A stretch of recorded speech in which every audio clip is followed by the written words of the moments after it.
Okay, what time do you got? I've got 6:30. Why don't we give it another minute or two, I think. Yeah, we can wait a little bit longer. Sure. Um, Excited for the people who have joined us. If you want to, when you come in, say hi and introduce yourselves. We'd love to hear kind of who you are, how you came here, and maybe even what your interest is in budgeting. So,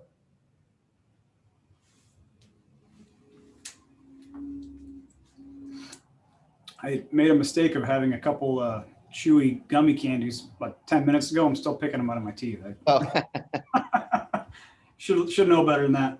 yeah, no worries. I'm apparently on a beach, which I would love if that were real right That'd now. be good. That'd Yeah. be good. Yeah. Cool. I know we've got a couple people on right now. So I'll just kind of jump in and just take a little bit of time introducing everything while people are still jumping on.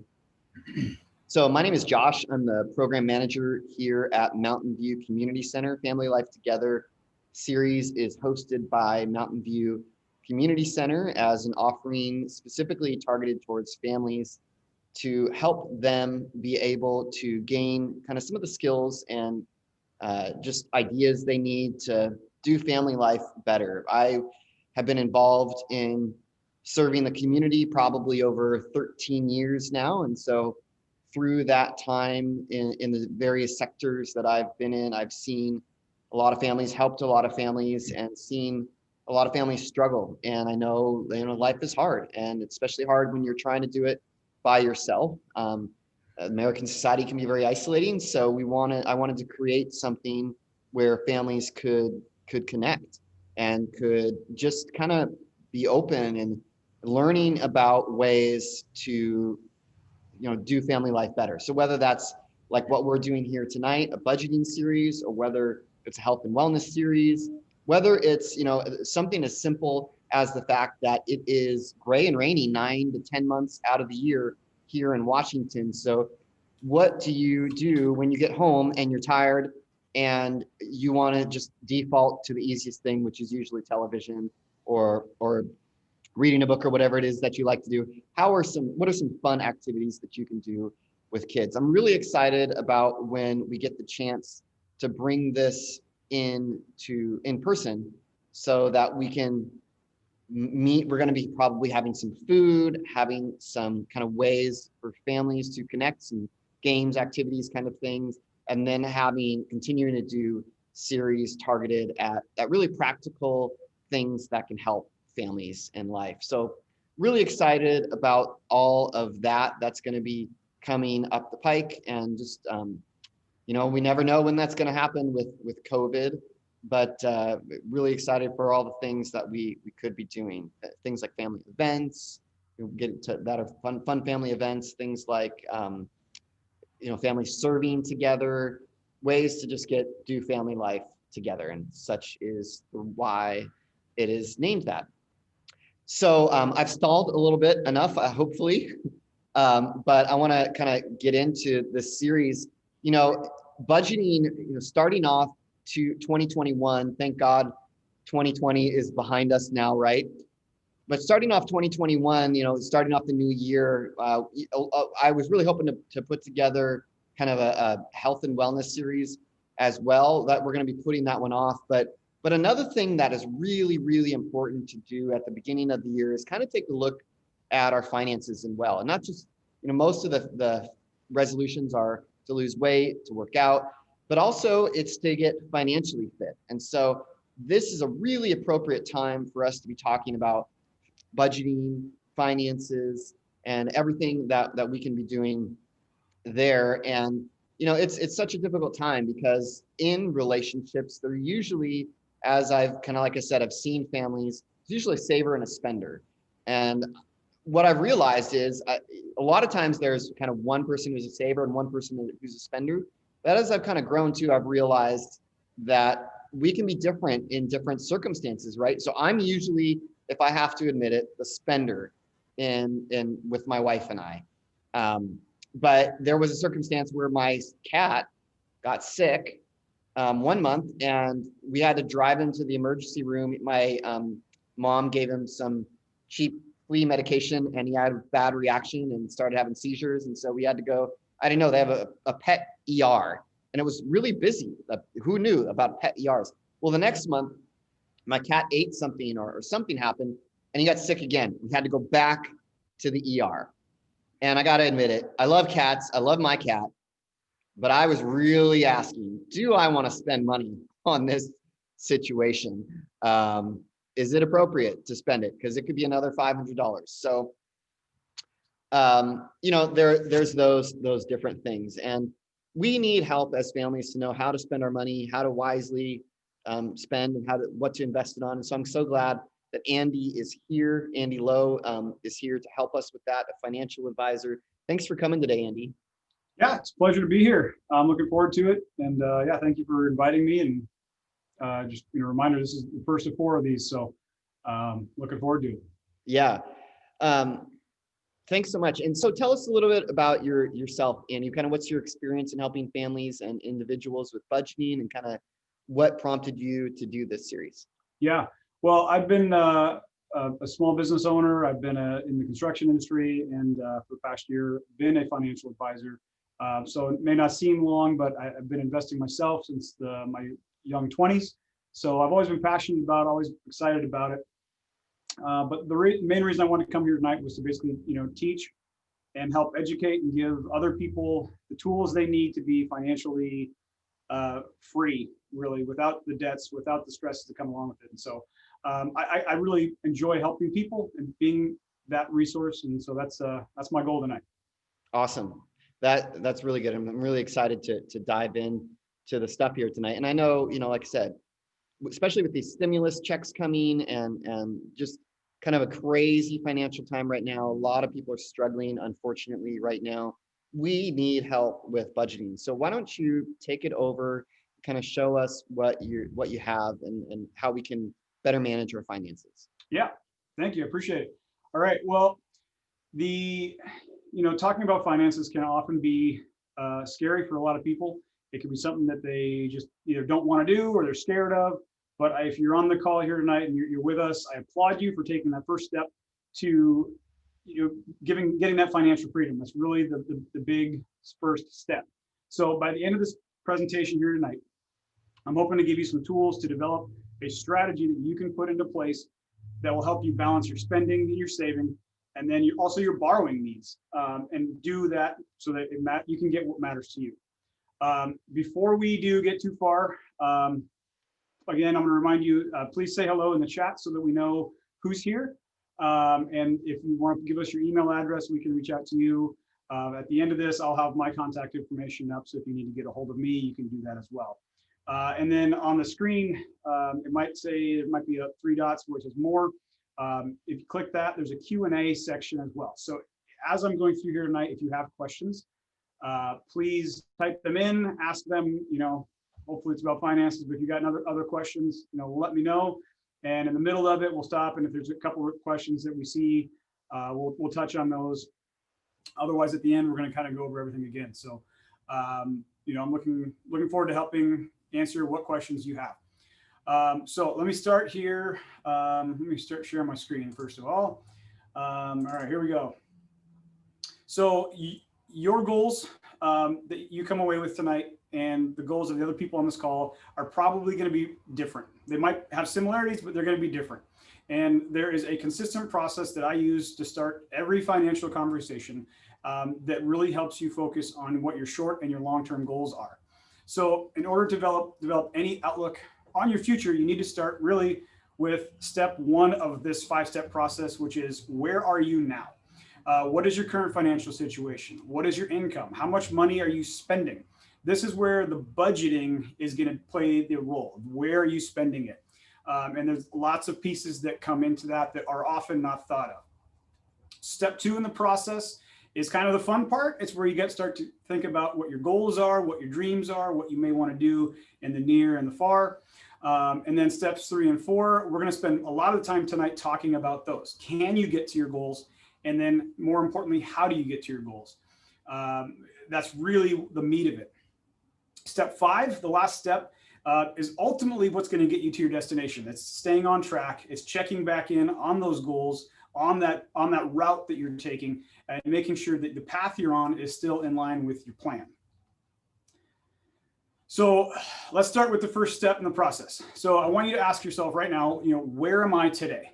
And if you need to get a pencil out and pen or paper and start writing these things down, do so, because I want, as we're going through here, I'm going to give you a couple different pointers. So where are you today? Think about where your investments are. Where is your cash? What's in your savings? What is your income? What's your debt? All these are all the different pieces that play into it.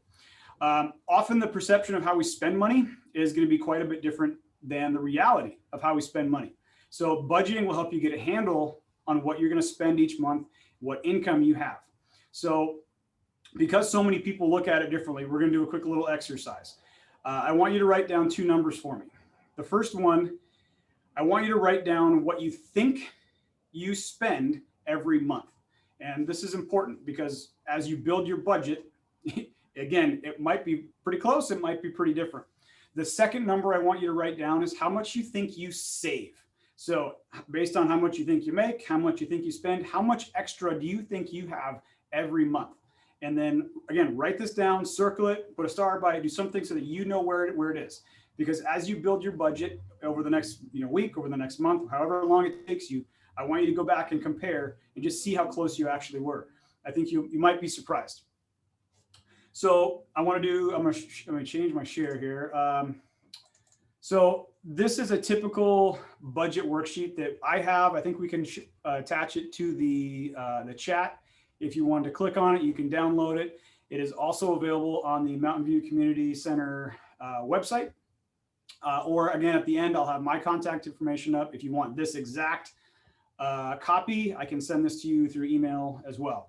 But if you've got a different app, or an app on your phone or an app on your computer, a different format, if you use Excel, any kind of budgeting worksheet is fine. There's no wrong way to put a budget together.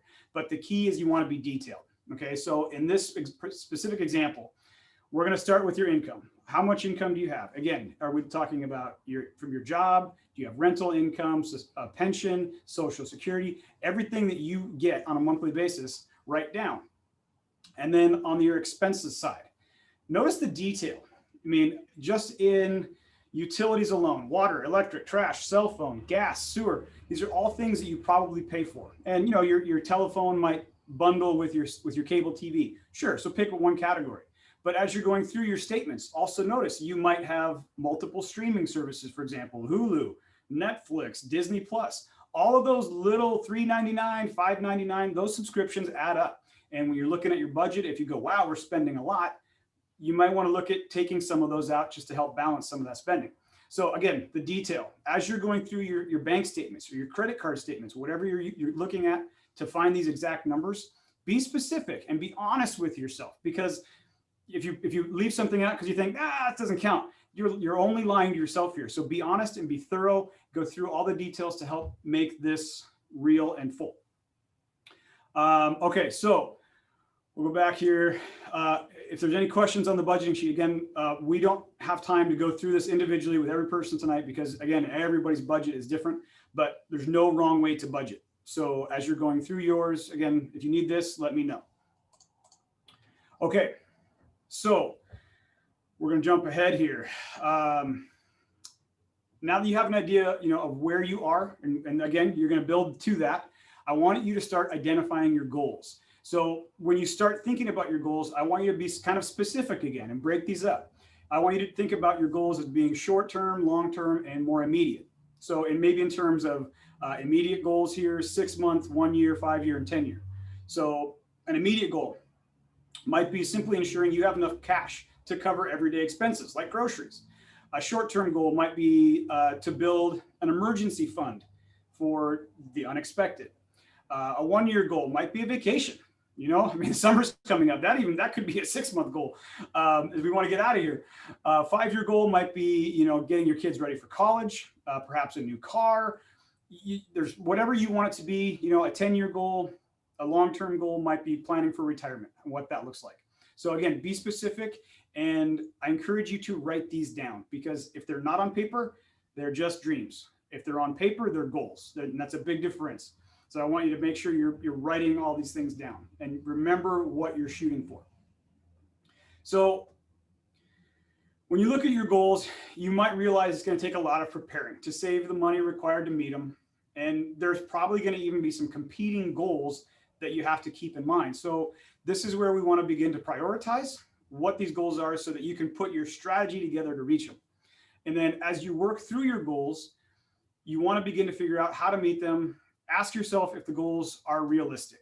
And if they're not realistic, figure out how and what adjustments you can make to actually get there. And if you need help, if you have questions, please reach out to me. If there's another financial advisor you have, ask them. We're all happy to help work you through this whole entire process. But the goal, again, is to start putting these strategies together and figuring out what tools you have to get you to these points.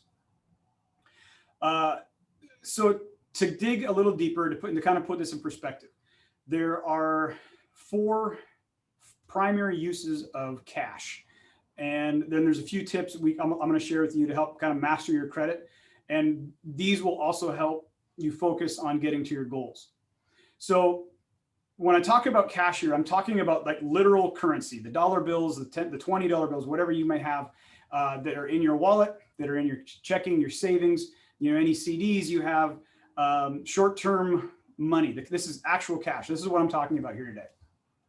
There are 4 primary uses of cash, and we have the acronym USES. So this covers everything, and we're going to go through these, but not exactly in that order. Okay, so we're going to actually start with the E, which is everyday spending, and we start here because this is the most important thing that needs to be addressed. This includes, day-to-day spending, such as groceries, utilities, entertainment, your mortgage, and other debts that need to be paid on a monthly basis. The cash is usually going to be held in a checking or a cash management account. And you want this to be easily accessible because you're going to need this every single day. Oftentimes, if you have it in a savings account or checking account, you can have a debit card. And if it's at a bank, that means it's FDIC insured, so it's in a safe place. Okay, that's the most important thing. So again, it's important to have cash. Yeah. Sorry. Yeah. So no, you're fine. Yeah, I had a couple questions actually, Yeah. and again, I just want to remind people as you're here, we love questions. So any questions you have, doesn't have to be necessarily on the specific topic, just obviously on finances and budgeting. We'd love to hear them from you. A couple I have, Andy, right? I take time. I love spreadsheets. I'm a little bit of a geek on spreadsheets. I create this awesome spreadsheet, right? And it's this amazing budget. And then I go to the store and I completely forget about it. And so how do we make our budget portable? How do we kind of, when we're there actually spending, what are some maybe methods? Or I know there's like the envelope system that's taught in Financial Peace University. There's mint.com. There's, a lot of different ways. What are some ways you recommend to kind of make the budget portable so that when you're out there and you're thinking, oh my gosh, do I really have the money to spend this? Should I really be spending money on this? How do we make those decisions? Well, ultimately, I mean, like you said, you named a couple of the really good ones. If you have an app that you're using, the envelope system, which actually we're going to touch on next week. So thanks for dropping that hit. Sure. But really, it's up to there's no wrong way to track it. The most important thing you have to do is just keep track of your finances. They give you that little ledger with your debit card and your checkbook for a reason. So if you are, going through that, and you don't have to be meticulous writing every single penny down to the penny, but if you have a general idea of how much you have in your account by just simply monitoring it, that's my best advice, really. And so it sounds almost too simple, but you're going to just monitor that most banks now have apps. You have it in your phone. There's simple ways to check in that regard. So again, that might be oversimplified, but I kind of think it is. Yeah. So with that too, coming back to the budget, not just making it portable, but also reconciling your budget. Do you have any, especially for families, for whether it's a single mom or whether it's a lot of times in the relationships, there's that added layer, which we'll talk about in a little bit. Being on the page. but reconciling the budget, how often should we do that? Is that something like we do on Sunday night, once a month? What do you recommend? We'll get to that. We'll get there. Okay. Yeah. So the short answer is whenever you feel comfortable. Oftentimes it's best to put some sort of schedule together. So yeah, we're going to touch on that in a little bit. So I like where your mind's at. You're thinking ahead. All right. Again, ask questions in the Q&A. Thank you for those. As they come up, we'll try to answer them as we go. So that is the everyday expenses. It's likely that a lot of us haven't taken the time to understand how much we really need this. But this is the detailed budget, and these are some of the pieces that work along with it. So a really important tip that I had to learn about a while back was auto paying your bills. So I used to keep all of these things just in my head. Cell phone, cable bill, everything else that we owe money on. And I would sit down every couple of weeks to go pay those and realize, oh gosh, 2 days ago, that bill was due. And it drove me nuts that I'd have a $29 late fee because I just wasn't keeping track. So when I learned how important it was to auto pay my bills, it was such a stress relief because I didn't have to worry about that on a monthly basis. And those late fees are gone. The only important thing I really had to do was make sure that the money in that account that was going out was there. So I'll circle back to that in a little bit on how I kept track of that. But just auto paying your bills is something that is such a huge stress saver. And so talk to your bank, talk to your credit card company, talk to the water company, whatever bill you owe, look up with those companies. They will either have an auto pay set up, or you can probably even go through your bank and set up auto pay features to make sure that those are paid every month, whether they be the same amount or different amounts. You can set that up. So that also makes me want to remind you, as you're building your budget, when you have certain bills, say your phone bill, that might be paid with a credit card, your utility bill, that might go straight from your bank account. As you're writing these things down on that budget form, kind of keep track of how you're paying those things, and that'll help you straighten these out and set up some of that auto pay stuff. Okay, so good question that seems like an oxymoron here. How much cash is too much? If you have too much cash sitting in an account, it's not really a problem, but it's not helpful either. So, this is going to be especially true if we're talking about investing for long-term goals, such as retirement. In fact, your cash strategy can be a key factor in your long-term financial success. So as you progress through your financial life here, this is kind of an important thing to keep in mind. So to find out how much money is enough, again, we have to go back and consult the budget. Okay. So Josh, you asked about reconciling. This is where, on that month, every month, every quarter, however often you want to sit down and reconcile and keep track of these things, you want to just pay attention to those costs and pay attention to the extra money that you have. So consult that budget. Okay. And again, this doesn't have to be scary.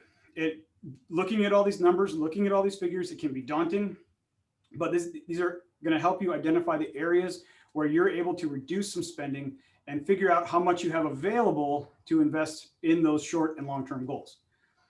The goal here is really to try to put every dollar you have to work for you. Okay. So there is at some point too much. And I'm going to circle back to that. So the first U, or the only U in uses here, is unexpected emergencies and expenses.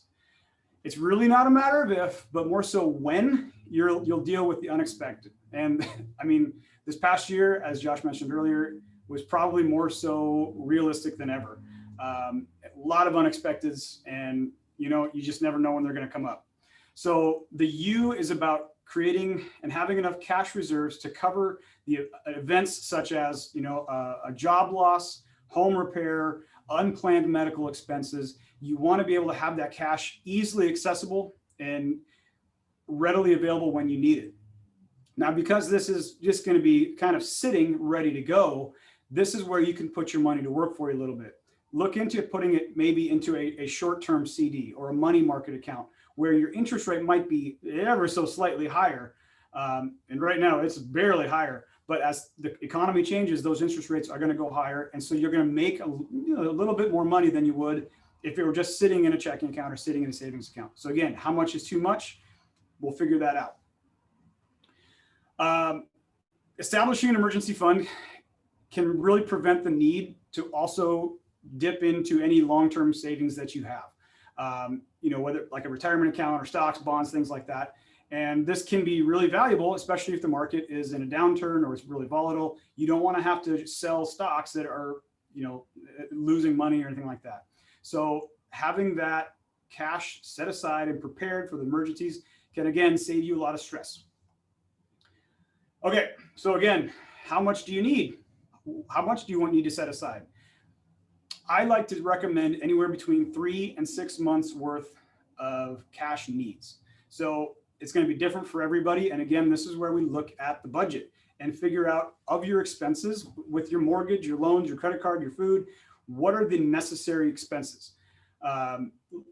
Look and figure out what you need and what are you comfortable with having? If your job fluctuates, you may want to have more of a 6-month savings. If you've got a very steady job, but you just never know, then you might be more comfortable with 3. So figure out what that amount is for you and your family and try to set that savings aside so that you've got that just in case. And again, we're talking about job loss, unplanned medical expenses, the things you don't know are going to happen, but eventually will. So 4 uses of cash again, we're on our first S. And this is for short-term savings goals. This is sorry, Andy. Let me add another question on that. So that 3 months of savings, should that just be, I know you mentioned short-term CD, should that just be sitting in our savings account, or should that 3 months of savings focused on just kind of what our necessities are, mortgage, maybe food, maybe a car payment, should that be sitting in a savings account or short-term CD or a mutual fund, or what do you recommend? Every family is going to be different. I can't sit here and tell you one thing is better than the other because every situation is going to be a little bit different. But ideally, if we're calling it an emergency fund, you need it available. So CDs might not be the best route, especially if you start well, I'm not going to go into detail, but you want that money readily available. So a money market might be the better way to go because typically if you need that out of a money market, you can have it available within 2 days. CDs, you can, but you're going to be charged a penalty. So that may not be the smartest idea. Mutual funds, I wouldn't, because you have to sell those and they're not accessible right away. Again, there's market fluctuation with that. So this is you want this to be readily available. So, that money market might be the better way to go. Otherwise, if you just feel comfortable having it in your savings account, that works too. So again, there's a few wrong ways to save, to keep that available, but there's a lot of right ways to do it as well. That makes sense? Yeah. And I don't know, do banks have different interest rates for savings or different savings accounts? Yeah, they do. And I'll touch on that in a little bit as well, but Sure. every bank is so different. Yeah. Okay. Yeah. Thanks. Okay. So continuing on here, then the 4 uses of cash. Our first S is short-term savings goals. And again, this is going to be for, a year to 2 years down the road, whether that be a vacation, a new car, a wedding, something that's within striking distance. And again, you're going to want to keep this cash. You can put it in a money market. If hey, we're taking a vacation in a year, well, go ahead and try putting it into a 6 or 9 month CD so that it can, again, have that little bit of interest and work for you. But don't put it into something that you can't have access to, because again, this is for that goal.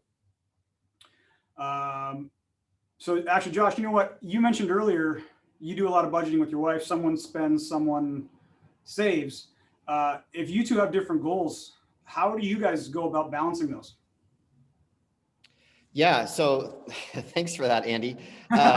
Put you on the spot. Put me on the spot a little bit, but so we've been able to save. I don't know if people know about, but there's a program with the CARES Act that you can actually get 3 months to even 12 months forbearance on your mortgage. So you don't need to pay your mortgage.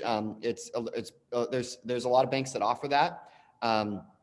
And there's no extra interest. It doesn't affect your credit. Basically, it just moves the payments from now until to the end of your loan. So that's really a chance to save a significant amount of change. And so my wife and I, we've done that, and we're excited to be a part of that and be able to save that money. And so we're doing what you've talked about. We feel comfortable, just to be honest, putting about $5,000 aside. So we're saving up towards that.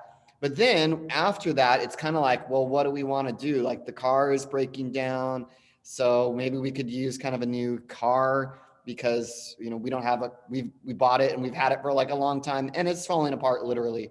But I think what we do is really don't do anything until we're on the same page.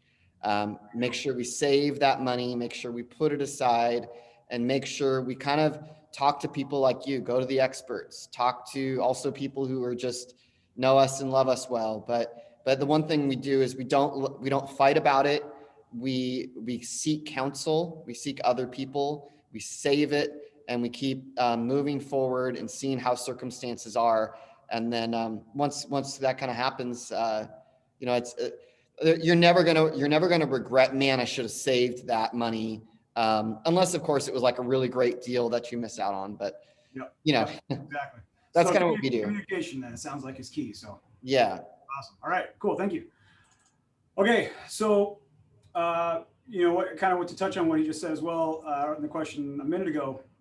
A helpful tip that I use regularly, and again, this kind of started with the auto pay thing, was creating separate checking and savings, and then multiple savings accounts within my bank. And again, we do this to help separate the different goals we have. So at one point we had a vacation fund and we had a new car fund, and tying all of that together was we had these separate accounts. We had the auto bill pay, so those all came out of the checking. But then the third piece is the income, and we have direct deposit, which a lot of people may already have. I mean, it's been fairly common for a long time now, but it helps to simplify the entire system. So your income comes into one account. Your bank, you can set up automatic transfers. So if I want $10 or $15 a month to go into this account and $20 into that account, you can set those transfers up automatically to go from one account to the other accounts.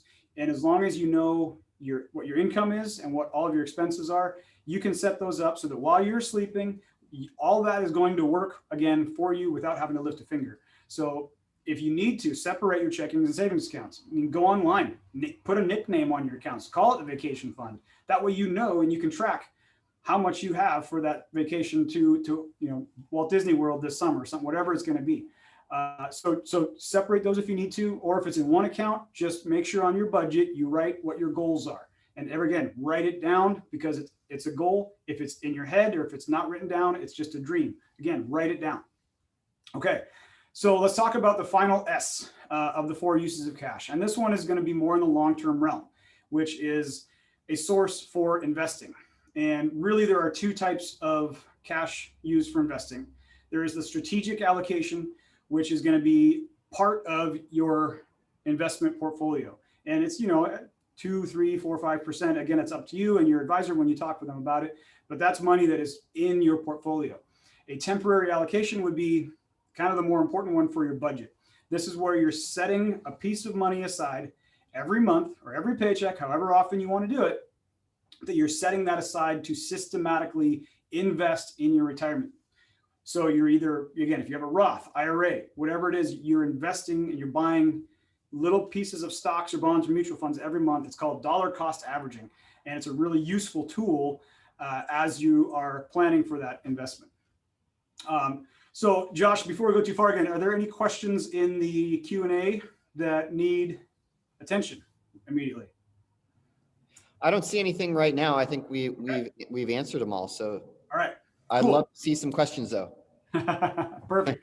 All right. So let's change gears a little bit. So the 4 uses of cash are there. They're helpful. And we're going to circle back and again, tie that all in with credit, which is a big piece of budgeting that often doesn't get discussed. So how does credit play a role into your budget? I want to point out that responsible credit can be a very powerful tool, but for a lot of people, and again, we're going to discuss this next week in its entirety, debt can be a major, major stumbling block towards getting to your goals, or even being able to put goals on paper, because that debt can be so overpowering, you think there's no way out. But there are ways out, and we're going to touch on it a little bit tonight, and then again next week. So if that's your situation, don't dwell on it. Let's start working through everything, and we'll get you out of it. So the goal here too is remember that each dollar that isn't spent towards your bills or your debt can be put to work for you. So let's talk about that for a moment. And a goal that is common to a lot of people is paying off or lowering your debt. So this is likely advice you've probably heard before, but I'd like to reinforce the importance of responsible debt and credit card use. We're going to talk about smart spending when we talk about mastering credit in just a moment. But much like automatic payments, debit card use requires frequent monitoring in order to avoid those overdraft fees and penalties. So my best advice here is to get organized, have a ritual, and make it a ritual to be sure you know how much money is in your account and keep a running tally of your transactions. So again, how often are you checking that? When you're at the store, if you don't know, jump on your phone and check how much is in your phone so you don't have those overdraft fees. And then how often do you reconcile? Is it once a month, once a quarter? It's up to you, but make sure you're monitoring those. And again, you just make that a ritual. Hey, yeah, whatever it is, Sunday night or every fourth Sunday, make that a ritual. Oftentimes, if you have an overdraft issue and you keep doing that, talk to your bank about ways to get and find overdraft protection. That's just a simple phone call, and most banks can set you up with some sort of program. So on the same token, credit cards can be powerful tools if used responsibly. And if credit cards are one of your primary spending sources, you're going to want to ensure that your spending fits with your budget. So in other words, don't spend more than your budget allows. So if your budget, if you say, hey, I've got $1,000 a month that I can spend, don't go spend $2,000 on your credit card that month. Otherwise, you're not going to be able to pay it off. And the goal with credit cards, again, we'll talk about this next week. The goal with credit cards is to be able to try to pay it off every month. That way you're not accruing interest charges and payments that are just going to keep stockpiling. So a lot of credit cards offer reward points on dollars. Like Costco's got a card. Everybody's got a card. If you watch commercials, you'll see them.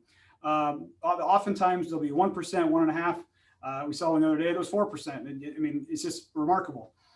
So this is another great way to put the money you spend on everyday purchases to work for yourself.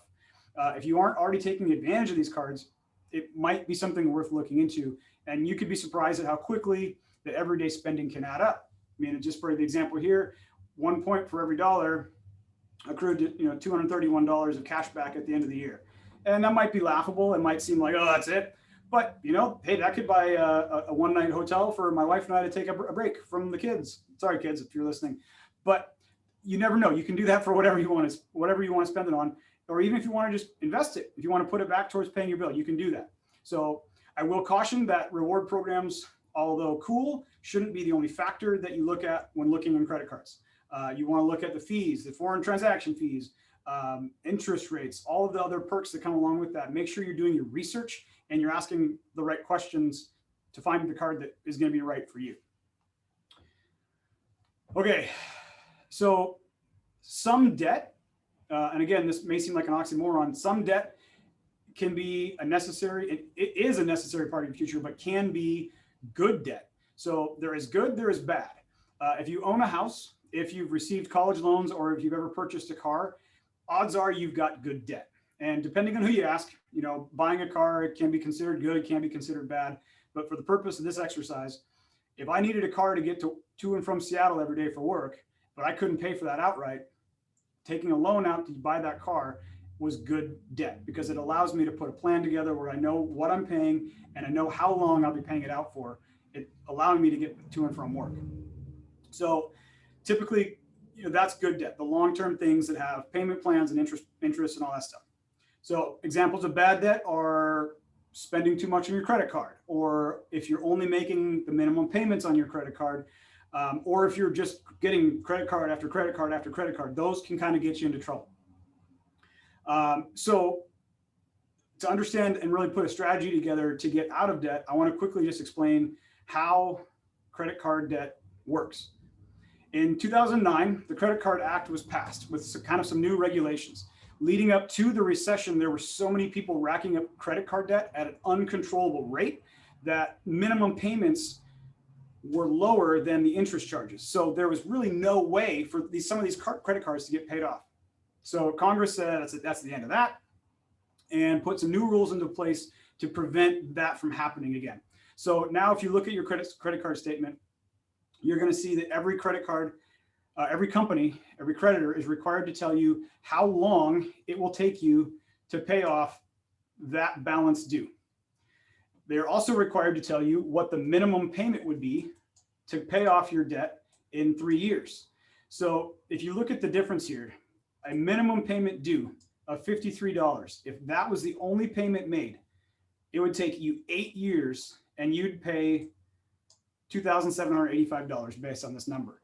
Now, if you spent $9 more per month, only $9 in this example, and paid $62 instead, you would pay that debt off 5 years faster and save over $500. So it seems like a trivial thing sometimes, but just having those figures in there, it shows you how much you can really save and how much, just how much of an impact interest can have and why you want to try to avoid it. So staying on top of your credit card and other payments is one of the really good ways to maintain good credit. But that raises the next question: why is credit important?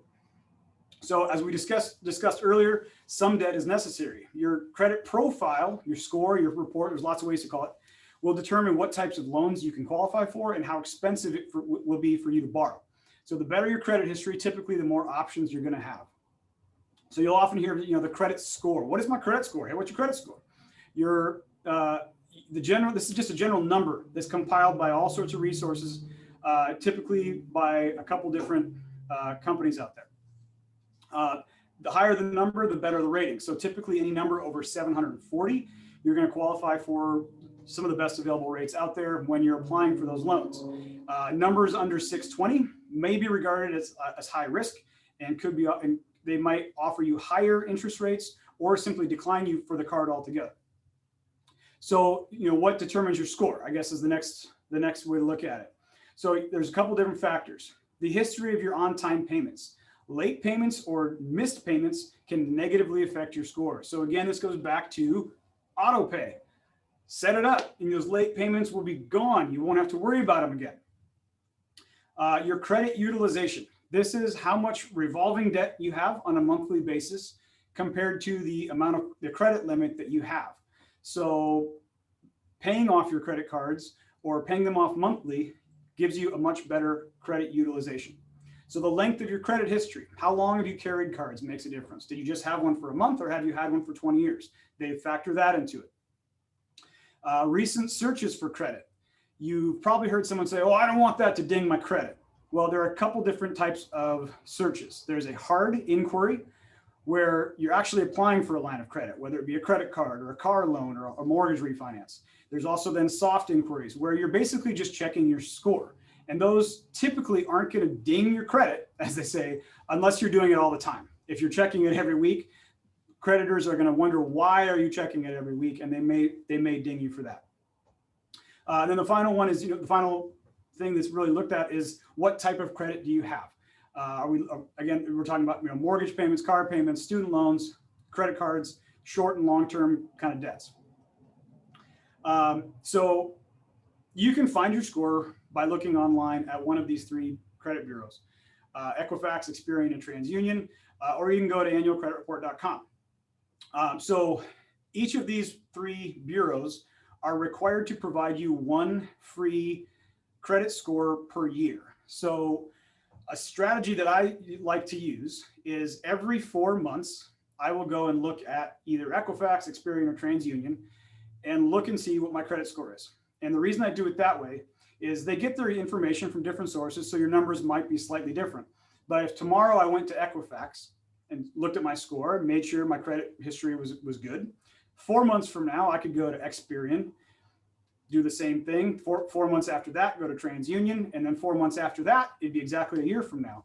It's a really great way to just monitor your credit, make sure there's no fraud, nobody trying to steal your identity and put charges on there, put debt onto your name.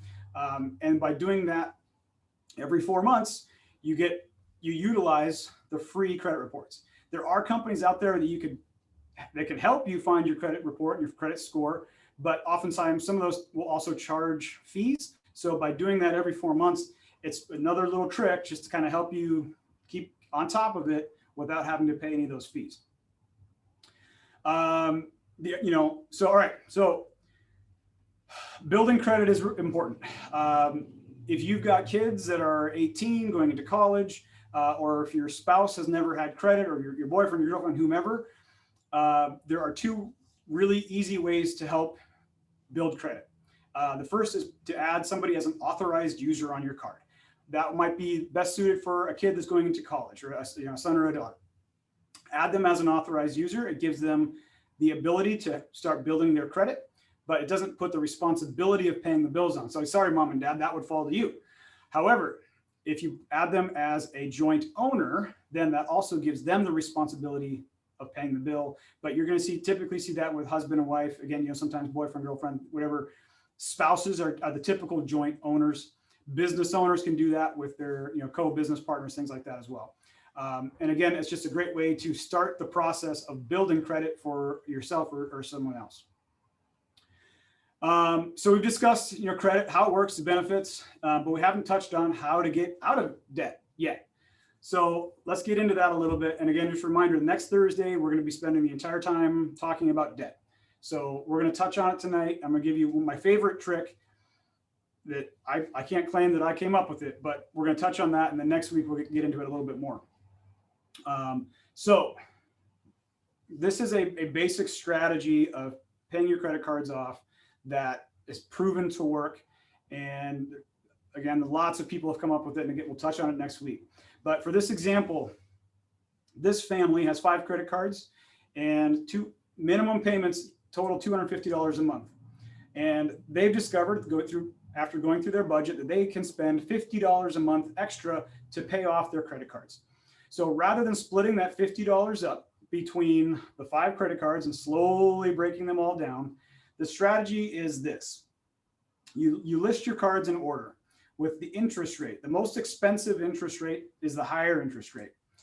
You list those in order from most expensive to least expensive. And then if there's a tie, the lower number there goes first. So what this family is going to do is put $50 a month towards, or excuse me, $75 a month towards credit card number 1, and then pay the minimum on these other cards. Once this $75 payment is made and this card is gone, that frees up $75 to put towards credit card number 2. So instead of now making the minimum of $75 a month, you're adding $75 from here, and you've now got $150 a month to pay off credit card number 2. So again, keep in mind, every month you have to pay the minimum every month on all of these. So they're slowly whittling down. But once this credit card number 1 is paid off, and then credit card number 2, now you have $150 that you had been paying up here to now add to this. So you're now paying $200 a month toward credit card number 3. Again, it takes time. It's going to be a slow snowball, but that's what it's called. It's the snowball effect of continuing to take those payments from here and putting them here and here and here. Before you know it, you're paying $300 a month on credit card number 5, and it's paid off, again, before you know it. And then your credit cards are gone, assuming you're not spending and adding to that debt. That $300 a month, then that's free. You can decide what you want to do with that towards your short-term or your long-term goals, and it gives you a much simpler way to kind of break down. That makes sense? Josh, yes? Yeah, that's good. No, that's good. I think I like that. Right. Putting the interest rate first. Okay. So again, this is a very quick, very simple way to explain it. Next week, we're going to go further in depth. Right back here, same Zoom link, same time, same day. We'll touch on it more, and we'll get further into depth about getting out of debt. All right. So we're almost kind of finished with all these pieces, all the pieces of this puzzle. But one thing that's really kind of huge right now is refinancing.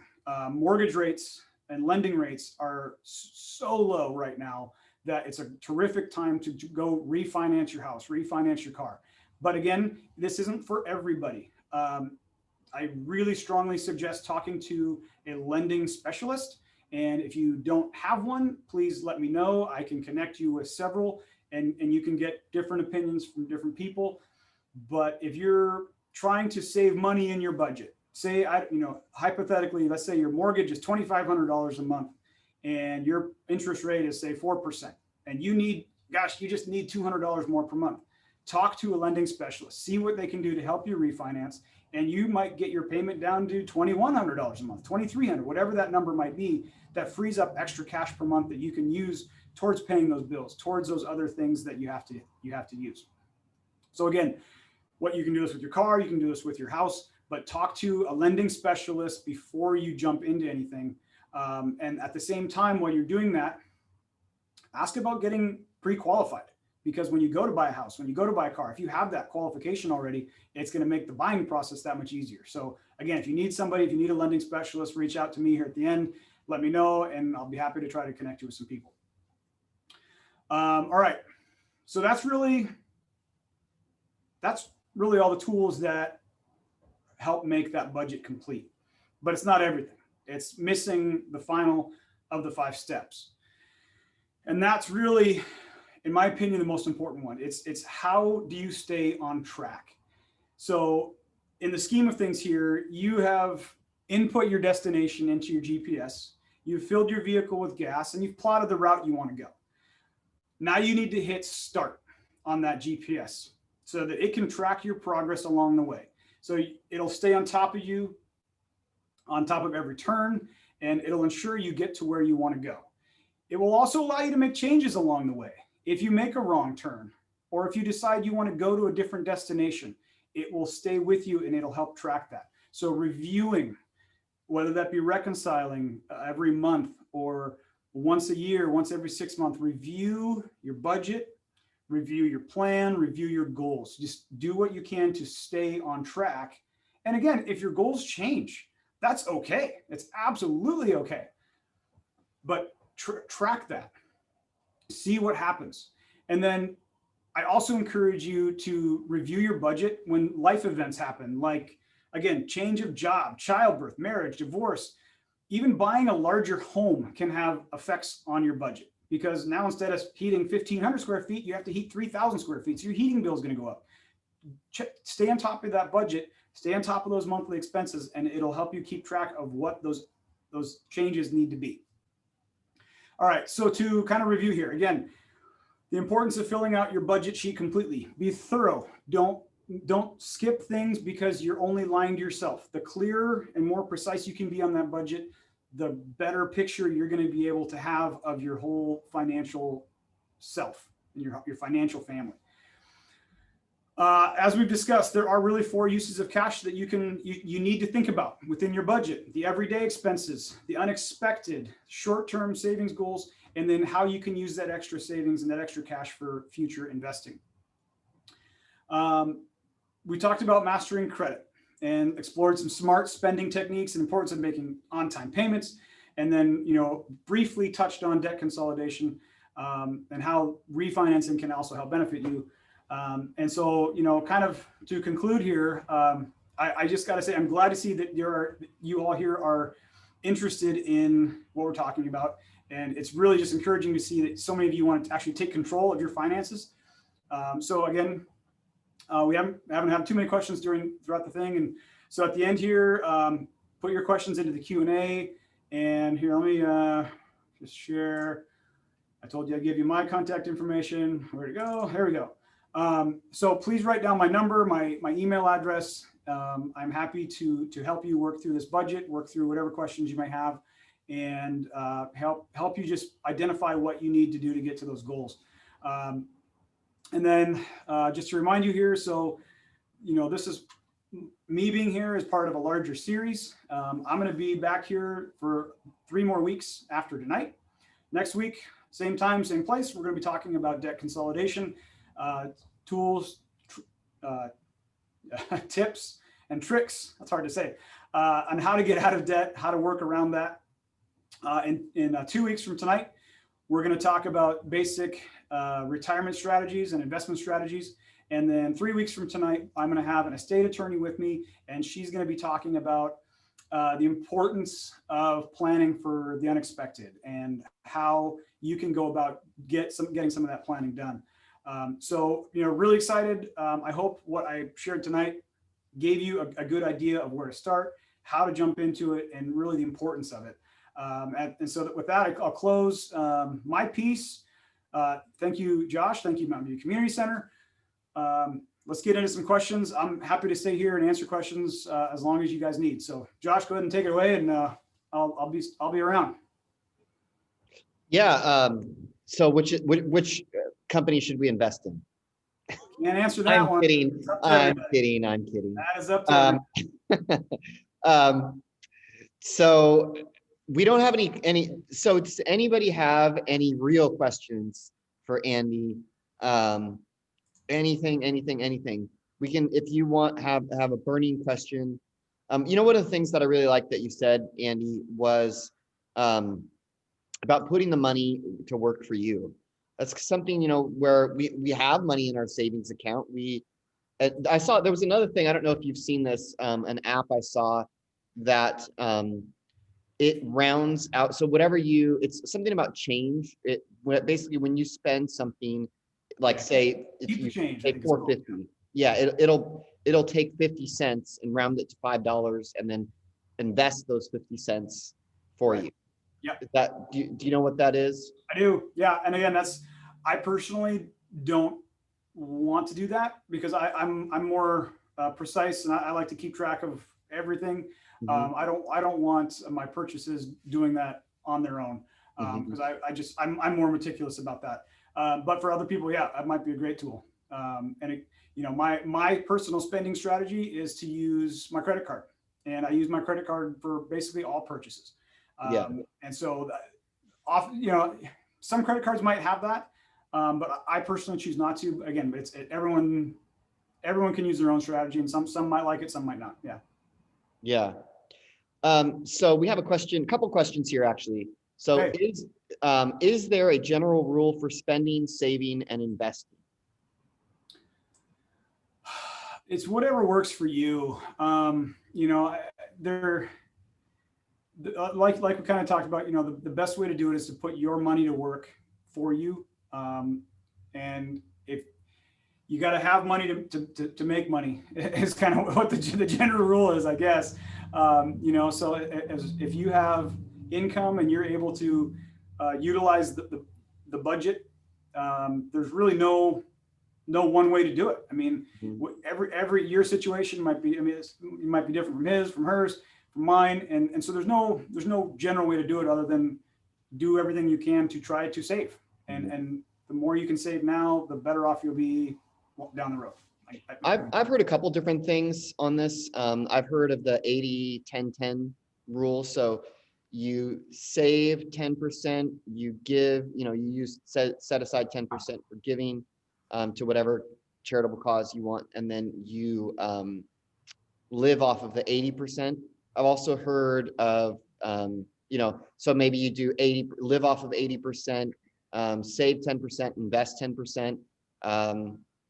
So I've heard different things, but I think a lot of times it comes, the 80-20 rule or the 80-10-10. So that the hope, the ideal is that we're living off of 80% and saving 10%, and then having another 10% either for investing or giving. And I've heard with that too, I like the idea of setting aside, having a generosity budget, so that we actually set money aside to give. Yep, absolutely. Does that answer your question? You want to get back to us? Is there anything else you want to follow up on?